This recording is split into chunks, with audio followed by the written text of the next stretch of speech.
je pense en Corse. Et par exemple ça, je me suis inspiré de toute la roche qui est autour de mon village, là où je suis né. Où la roche, elle est torturée, mais elle est pleine d'amour, quoi. De sauvage, amour, tendresse, violence, tout ça est mélangé dans ce paysage. Et je le ressens beaucoup, ça, au travers de ce que j'essaie de faire. C'est pour ça que je travaille à la hache aussi, parce que la hache, c'est un instrument violent, avec lequel tu peux faire du mal, mais tu peux aussi construire avec une hache. Et moi, j'essaie avec la hache qui est apparemment violente, de traduire de la tendresse, de la douceur, de l'amour, au travers de ce que je fais. Et voilà, ma source d'inspiration, elle est faite aussi de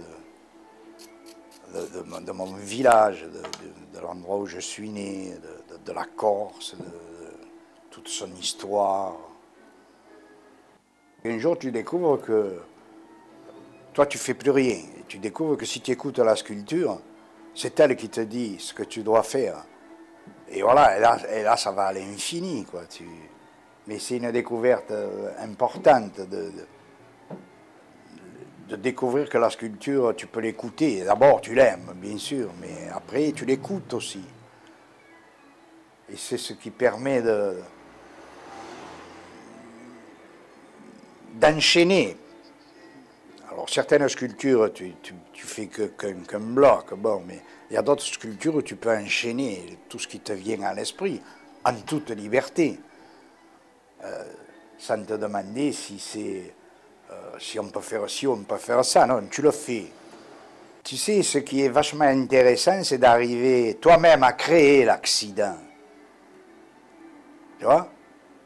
Cet accident qui te permet de délirer encore plus, tu sais?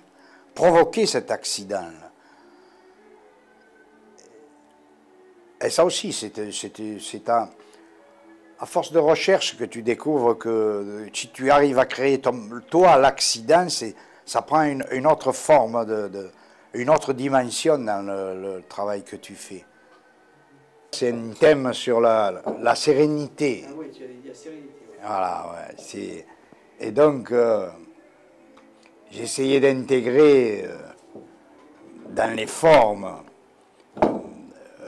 par exemple, les sourcils, là, c'est des graines de blé, tu vois. La forme des yeux, c'est des amandes dans mon esprit. La barbe, là, qui est signifiée, c'est l'eau. Et la chevelure, c'est le vent, c'est l'herbe, c'est tu vois, et je l'ai interprété comme un vestige, tu vois. Puisque j'ai cassé, et j'ai fait ce socle-là, et sur le socle, alors, il y a comme une genèse de l'informe, tu vois, qui va vers la forme. Et en conclusion, j'ai imaginé Confucius par rapport à ses écrits, quoi, sur la relation à l'humain et à la nature. Et voilà, donc cette pièce, j'ai essayé d'exprimer la sérénité. Et malgré qu'il y a des années que je bosse, ben, je découvre que ben, tu es constamment apprenti, quoi. Il reste tellement à découvrir que tu es un petit apprenti, mais c'est vachement agréable de se sentir apprenti. Et tu découvres aussi que le boulot que tu fais aujourd'hui va enrichir celui de demain. Et c'est une évolution constante. Alors là, c'est la grande joie, c'est un grand plaisir. Voilà, c'est un grand plaisir.